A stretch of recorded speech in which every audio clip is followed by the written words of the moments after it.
back here again with another video, and this is going to be a vinyl finds video. First and foremost, today, of course, was Record Store Day. At least the day that I'm recording this was Record Store Day, April 16th, 2016. Always one of my favorite days. Just a fun day in general. Of course, it seems like it gets busier and busier, and more people come out to the Record Store Day every year. Seems like the lines are always getting longer, but I just went to one record store. I went to the Vinyl Rescue Project, which is definitely one that I frequent all the time, not just on Record Store Day. I go there probably a couple times a week, but it's the one that's closest to me. And the good thing about them, it's not like in a busy area like record stores like Luna Music and Indie CD and Vinyl, which is like Broad Ripple, downtown Indianapolis area. Those ones just get insanely busy. And there's like ones that you have to line up hours before they even open. And the Vinyl Rescue Project this morning opened up at 10 a.m. So I definitely was glad to be able to sleep in a little bit. Got there probably about 40 minutes before they opened. And there wasn't really a whole lot of people online when I got there. The line definitely got longer as it got closer to them being opened. So they had a pretty good spot in the line, though, and the way that the Vinyl Rescue Project does it, they let you pick 2 items out that you want, and then they have you get back in line to get more items, which is fair. It's makes it fair, makes it where hopefully everyone can at least get one thing that they want. And I was actually lucky and fortunate enough to actually get everything that I wanted, which I think is actually a first. I usually miss out on a few things that I want, but did get everything that I want, so I'm going to stop talking and just start showing them off as quickly as possible. The first item I was able to get was the Soul Asylum Gravedancers Union album. Of course, originally came out in 1992. Just a great album from Soul Asylum, and this one was limited to 3,800 copies, and it is numbered on the back. I have 3,082 out of 3,800, so a pretty high number. It is a 2 LP set, and both albums are collared. There's one that is a translucent green vinyl, and the other one is a translucent red vinyl. Definitely happy to get that one. Just a phenomenal album from Soul Asylum. The next album I picked up was Guar, Scumdogs of the Universe. Again, just another album that I was really happy that they reissued. I was really excited when I saw it on the Record Store Day list. It's one of those albums that I've always been wanting to find, and of course, like an original copy. It seems like it's kind of hard to find. Just a really cool gatefold as well, with the pop-up there, with the Scumdogs of the Universe logo with the band. And just an awesome album. One of my favorite songs from Guar is Sick of You. I just love that song. I've listened to the song probably a million times, and I'm super happy to have it on vinyl now. Just an awesome, awesome song, awesome album all the way through. So definitely happy that they reissued that one. And it's just on black vinyl. And then the Record Store Day item that I wanted the most, and especially when I saw it on the list like a month or so ago, is this Green River 1984 demos. Super excited to be able to get this one. Of course, Jeff Ament, who is now in Pearl Jam, is in this band. Of course, Mark Arm, who is in Mudhoney, is in this band. Stone Gossard also was in Green River later on. But this is actually predates before he even joined the band. But just some cool stuff. Limited to 2,000 copies. And the first time this stuff has been released on vinyl. Just super ecstatic. It comes with this cool flyer as well. Show that they did with the Butthole Surfers, and then the other one is a flyer for a show that they did with the Melvins back in the day. So that's cool that they came with that. It also came with a download card and a sticker. although the sticker apparently does not want to come out. But just a cool album. Definitely just one that I was super excited to get. Sounds phenomenal. All the albums that I got on Record Store Day, though, again, just only went to that one record store that day. But I did get a couple of other things as well while I was there. I got this free Doghead Fish beer Record Store Day poster. Really like how that poster looks. I also got the Doghead Fish beer poster last year as well, so that's definitely cool. Got the Record Store Day bag as well, and I also did get the Metallica button. There, of course, the ambassadors this year, so I had to pick that up as well. And then I also did win this 45 record carrying case as well while I was there, so that was definitely a cool thing as well to win that. So definitely put some 45s in there.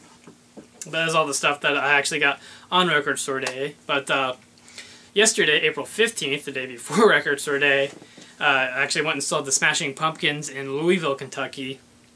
And definitely just awesome to see the Smashing Pumpkins. Saw them back in June. It's even better to see them now that Jimmy Chamberlain's back with them. Unfortunately, James Iha didn't play with them in Louisville. I was kind of disappointed about that because he did play with him in Chicago the night before. But nonetheless, just an awesome show. He played a lot of songs from Siamese Dream.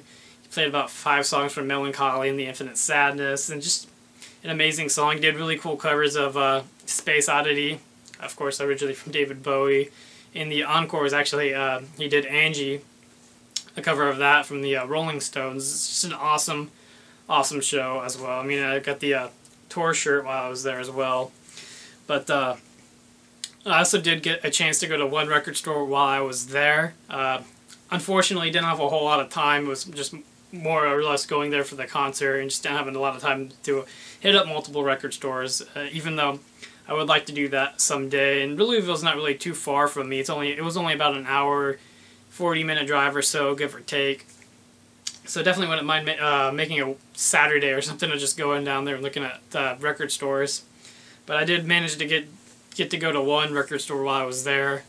I believe it was called Mark Anthony's Records. I believe this is what it was called. But it was a really cool shop. Not a very large shop, but there was a lot of cool stuff inside this store. Only picked up one item there.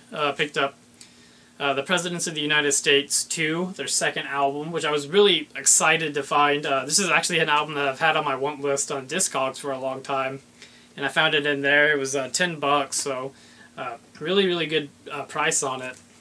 And the guy there said that one of the reasons why it was so cheap was because there was an imperfection on the side 1, track 1, and side 2, track 1, where it didn't play that side at all. It said it was unplayable, and so I figured for the price it would be a good copy, if anything, just to play all the songs minus those ones. But to my surprise, I actually listened to this album all the way through, and it plays all the way through just fine.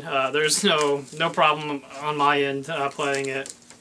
So that's kind of a pleasant surprise, but super fair price on it nonetheless, and super honest people. The guy working the shop was super nice. Definitely a place that I really want to go back and check out again if I have more time. Just a really, really cool store. And I was happy to be able to go to at least one record store while I was in Louisville and check it out. Definitely, again, hopefully one day soon I'll be able to go there and just make a day of just hitting record stores up in Louisville, because there's a lot of record stores that didn't seem to be too far from one another. But moving along, did pick up a couple items from Half Price Books a couple weeks ago. The first one is a Alice in Chains live at the Palladium in December 15th, 1982 concert. Not the best recording. It's definitely like an unofficial album. I have one of these albums from like a Pearl Jam album from the same label, and it seems like this one is honestly taken from the radio and dumped on the vinyl. It's not the worst quality, it's not the best quality. It just seems like someone recorded it, kind of like a cassette tape, and then put it on vinyl.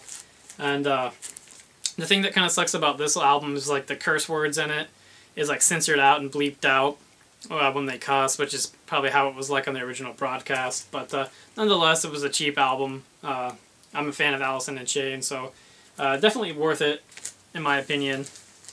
And then another album I picked up in there, which is pretty kind of similar concept. It's Nirvana, Olympia Community Radio Session, April 17th, 1987. And just old school Nirvana stuff. And again, it's not the greatest quality. It kind of sounds like the Alice in Chains album. It kind of sounds like it was recorded on a cassette and then put over on vinyl. But it's one of those things that's just cool to kind of have. And again, just an inexpensive album. And according to this one, they only pressed 500 copies. I honestly don't know how true that is because Half Price Books had several copies, not very expensive. So I really doubt that it's really that hard to find or worth anything or anything like that. But the last item that I got at Half Price Books was Weezer Pinkerton. This was actually still sealed as well. It's the 2002 reissue. But it's just such a great album from Weezer. Really happy to be able to find that one.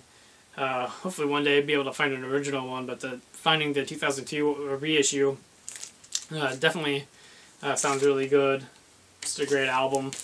But that's all the stuff I picked up at Half Price Books. But speaking of Weezer, I did pick up their newest album. I picked this one up at the Vinyl Rescue Project when it came out. And I honestly have to say, this is probably my favorite Weezer album in a while. The ones that came out before this one, there's always a couple tracks that I enjoyed, but overall, this is probably, I really enjoyed this entire album all the way through. And I mean, the first song that I heard off this album when they released it as a single was Thank God for Girls. And it's one of those songs that the first time I heard it, I didn't really necessarily like it, but it definitely grew on me as I heard it. But definitely really liked the new Weezer album. And then the last vinyl record I have to show is this. I actually got one on Discogs. It's Feels Sunburn. And this is an item that I've been wanting for a while, and it just seems like it doesn't really pop up that often. This is an original 1998 copy. Saw it before on Discogs, and I kind of hesitated buying it because I was kind of waiting until I got paid again. And by the time that I got paid again, it was already gone. Someone had already bought it. So when it popped up again, I had to buy it. So it's just a great album. It feels it's one of those bands that I kind of wish they were as good now as they were then. But I think they only have like one original member left, and unfortunately. But this album is just a great album. It's their first album. And I really like their first album and their second album a lot. And just a lot of great songs on this one. So definitely had to buy that one on Discogs. All the records I actually have to show. But I did want to, before I end this video, I just actually did want to show this one. One item right here is a Pearl Jam poster. Just absolutely love this poster. Really not a huge fan of buying like posters, especially if it's a concert that I haven't been to. But I saw this poster when they showed it at the Mexico City show, and it's one of those posters I really enjoyed the first time I saw it. And they made it available for purchase just last week or 2 weeks ago on their website, the 10 Club members. So I definitely picked it up and purchased it there and put it in the frame. And just a beautiful poster designed by Jeff Ammett and the Ames Bros. But of course, the Lucha Libre wrestling theme. Definitely just a really cool poster. But that is all the stuff I have to show. I hope everyone had a great record store day, and thanks again, guys, for watching.